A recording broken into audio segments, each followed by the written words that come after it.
This is Alan Bush with the Daily Financial Forecast for Thursday, November 29th. Stock index futures putting in a spectacular day to the upside yesterday.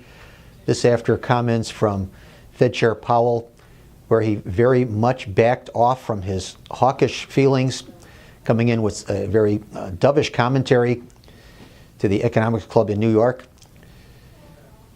Today, though, seeing just a little pressure this after President Trump again talking about the trade situation.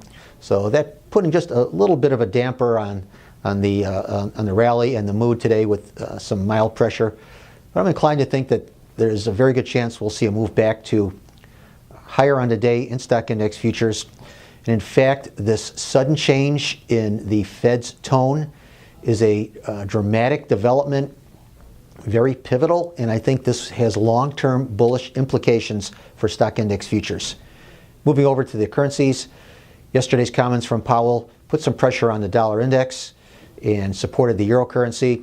Today, some limited gains in the dollar index as some flight to quality buying coming in there.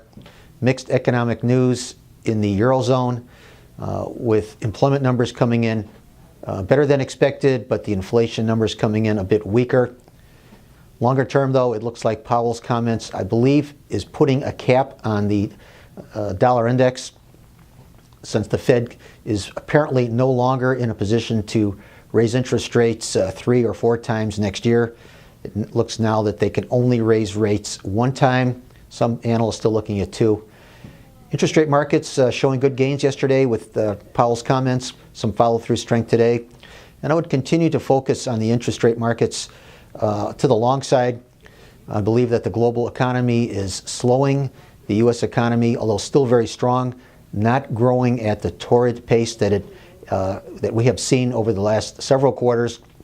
So I would continue to trade interest rate markets from the long side, buying on dips. With the Fed likely to be less aggressive next year, that is very supportive, I believe, to the outlook for interest rate futures markets. So once again, remember, these are my opinions alone and are not the opinions of ADMIS or Archer Daniels Midland.